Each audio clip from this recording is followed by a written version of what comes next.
O'zbekiston Respublikasi Vazirlar Mahkamasi tomonidan 2025-yil 11-mart kuni kambag'allikni qisqartirish, davlat maqsadli jamg'armasi faoliyatini tashkil etish chora-tadbirlari to'g'risidagi 158-sonli qaror qabul qilindi. O'zbekiston Respublikasi Prezidentining kambag'allikdan farovonlik sari dasturini amalga oshirish bo'yicha birinchi navbatdagi chora-tadbirlar to'g'risidagi 2024-yil 23-sentyabrdagi PK 330 sonli qaroriga muvofiq jamoat ishlari jamg'armasi, hunarmandchilik va kasanachilikni qo'llab-quvvatlash jamg'armasi hamda aholini tadbirkorlikka jalb qilish jamg'armasi negizida yuridik shaxs maqomiga ega bo'lgan kambag'allikni qisqartirish davlat maqsadli jamg'armasi tashkil etilganligi, jamg'armaning vasiylik kengash tartibi tasdiqlanganligi, jamg'arma vasiylik kengashi jamg'armasining oliy boshqaruv organi 22 ta shtat birligidan iborat, jamg'armaning ijro etuvchi direksiyasi esa uning ijro organi etib belgilandi.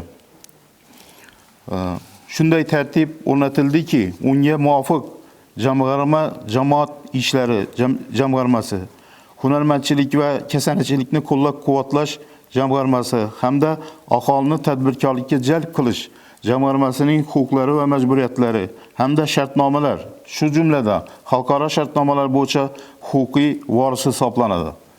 2025-yil 1-oktyabrdan boshlab jamg'arma mablag'lari hisobidan fuqarolarga naqd pul shaklida beriladigan subsidiya, grant va ssudalar bosqichma-bosqich ijtimoiy karta orqali taqdim etiladi. Jamg'arma ijro etuvchi direktori va uning o'rinbosari jamg'armaning vasiylik kengashi tomonidan lavozimga tayinlanadi va lavozimdan ozod etiladi. Jamg'armaning ijro etuvchi direktori jamg'arma direksiyasi ishini tashkil etadi. Jamg'arma xodimlari jamg'armaning ijro etuvchi direktori tomonidan ishga qabul qilinadi va ishdan bo'shatiladi.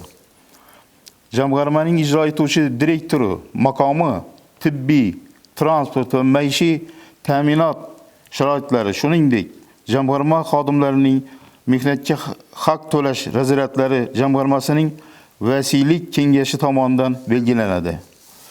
Jamg'armaning asosiy maqsadi kambag'al oilalar reyestriga kiritilgan oila a'zolarining bandligini rag'batlantirish va tadbirkorlikka jalb etishga ko'maklashish uchun ushbu shaxslarga hamda ularning bandligini ta'minlashga ko'maklashuvchi yuridik va jismoniy shaxslarga subsidiya, grant va ssudalar ajratish hisoblanadi.